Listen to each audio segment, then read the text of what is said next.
I awoke to an empty cabin on day 31. The first real night of sleep in days. I hadn't slept through a night in 3 weeks since I lost Jack and Eddie. Before last night, I was regulated to night watch, protecting my family as they slept. I'd catch 3 to 4 hours of sleep each morning when the sun would rise. I looked at my watch. It was 1100 hours, pushing close to lunchtime. That was a solid 13 hours of sleep. Truth is, I needed it. Not sure if my mind or body needed it more, but it felt damn good. I went and retrieved the Bronco and wagon last night. She sat there exactly how I had left her, thankfully. Billy and the rest of Wood Creek were shocked as I drove in around the blockade of campers. I had a working vehicle and an abundance of supplies. The only transportation they had was a 35-year-old tractor and 2 Yamaha electric golf carts that they'd been able to keep charged with the help of the generator. I left home with 3 5-gallon gas containers. After the trip here, I was down to 2 5-gallon containers, just over half a tank in the Bronco. The cabin was only equipped with 2 twin beds.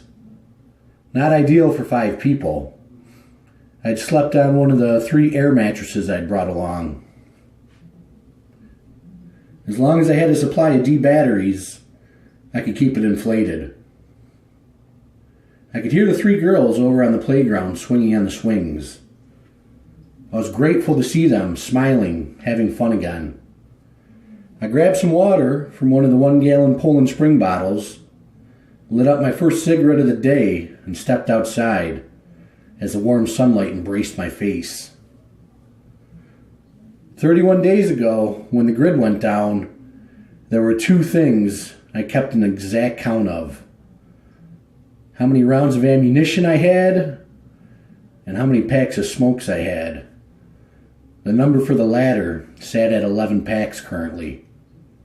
Drink in the left hand, my smoke in my right, and my rifle over my shoulder, I walked over to the kids. Bear laid next to them, soaking in the rays of sunshine onto his black fur. There were 2 swings, a slide and teeter-totter for them to enjoy. "Hello, girls," I said. "Where's your mother at?" My oldest replied she was down washing clothes by the creek. I asked if they had eaten breakfast yet. They answered yes. Billy had brought over some fresh fruit and muffins. He told us to tell you to stop by his house after you woke up. He didn't want to wake you. "All right, thanks," I replied. "I'm going to go find your mother and then go talk to Billy.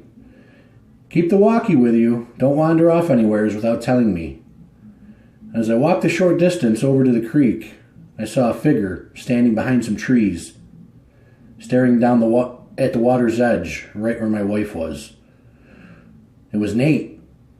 I snuck up behind him, whispered, "Hey, you weirdo, you see something you like?" He again turned, gave me another smug look, just like yesterday. That's when he immediately took off over the bridge in the direction of the general store and Billy's house. My wife turned and asked what that was all about. I said he was hiding behind the trees watching you like some pervert. "Where's your walkie and handgun?" I asked. She left them both behind at the cabin, not thinking she'd need them.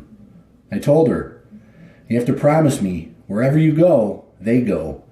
I don't care if it's to use the bathroom in the outhouse. You're always armed, and you always have some way to communicate. Just because we made it here, we can't let our guard down." Just this past week, they suffered 5 fatalities from the opposing campsite, Ridge Creek. And I had a bad feeling in my stomach about this kid Nate. I kissed her on the cheek as she returned to the cabin to hang the clothes, and I ventured over the bridge to Billy's house.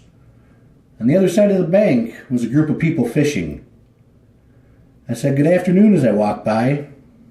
I received a hesitant reply back. I found that a bit odd, but continued on my way. The general store with the attached game room was a happening spot. Must have been 30 or so people gathered around. I saw Billy approaching in one of the golf carts. He'd seen me walking up. "Afternoon, sleepyhead," he said. I said, "Hey, Billy, thanks for dropping breakfast off this morning." "No problem. But what's that around your shoulder?" he asked. I was taken back by the question. Not sure if he was serious or not. "Are you referring to my rifle?" "Yeah, that's it." "Listen, Brian, we only let our patrol and security walk around armed. The majority of our people like it that way." I was shocked by his response. "Billy, you just lost 5 people, one of which was your mother. Everyone should be armed," I exclaimed. "We should be planning a retaliatory strike against those bastards. Justice needs to be served." Now, Brian, just relax. We're not that type of group. We're not that type of people. We don't want confrontation. We don't want any more death here." "Billy, the world has changed," I interjected. "It's survival of the fittest now. It's kill or be killed. There's no pussyfooting around this. They walked in here, gunned down 3 men, a 12-year-old child, and your own mother." "I'm only going to say this once, Brian. I'm in charge here. I make the rules. I'm the mayor. It's my way or the highway. I'm not asking to confiscate your weapons or even any of your supplies, which you have a whole hell of a lot of. I'm just asking that you not walk around armed with your rifle." "All right, Billy. Then I want to work patrol," I said. "Listen, Brian, I just want you to relax for a few days. You just got here. Get to know everyone. Go do some fishing. Join a game of volleyball. When I need you, I'll tell you," Billy said. I was flabbergasted by all this. How had these people survived a month, I wondered. Must have been just plain dumb luck, I said to myself. Billy said come back up with your family at 6:30 tonight for music and games. "All right, Billy," I said. "Maybe we'll just do that. But I do have one question for you. What's up with that Nate kid? I caught him being creepy, spying on my wife on the way over." "Nate's job is perimeter watch. He goes out and scouts. He's just making sure you can be trusted. I'll have a talk with him," Billy answered. As I turned to head back to the cabin, I couldn't believe Billy's demeanor. He was soft. And in SHTF, soft will get you killed. My father was accidentally killed, and I exacted revenge, terminating 5 men. Billy's mother was gunned down protecting a 12-year-old boy, and he was okay with it. This new world had obviously changed me, but maybe that was for the better. The slightest bit of hesitation or bad decision-making could kill you. Maybe Billy wasn't fit to lead Wood Creek. As I approached the bridge that crossed the creek to our cabin, that same group was still there fishing. This time I paid them 0 attention. They were probably of the majority that didn't want everyone armed. I thought to myself, you'll be dead soon with that kind of attitude.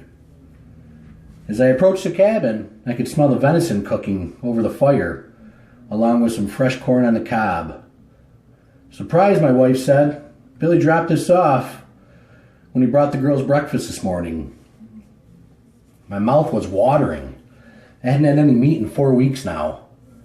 This would be a huge morale boost. She asked how my visit with him went. I told her, "He's weak. He's going to get everyone killed here. He doesn't want us carrying long guns. He doesn't want to retaliate and exact revenge for his mother's death. He said we're just not that type of people here." "So what are you going to do?" she asked me. I said, "I'll play by his rules for now. We'll just conceal carry our handguns when we leave the cabin." He invited us up to the general store after dinner for music and games. There was a picnic table over by the playground that we had moved over to the cabin now. The 5 of us all sat down at the table and ate together for the first time, I think since the EMP detonated 31 days ago. It almost felt like we were camping, like old times again. We talked, we laughed, and we all ate every piece of food on our plates. The 5 of us then set off to embark on some entertainment. Both my wife and I concealed carried our handguns and left the rifles behind. I didn't like it and almost felt naked without it after all these days. We crossed over the bridge, followed the trail, and the sound of music. Both my oldest daughter and Alicia had played volleyball in school and immediately asked if they could go join the game that was already started. I nodded with approval. Pac-Man and Galaga were both up and running as Garth Brooks' Friends in Lonely Places played from the jukebox. Everyone was enjoying the moment as I shook my head in disbelief.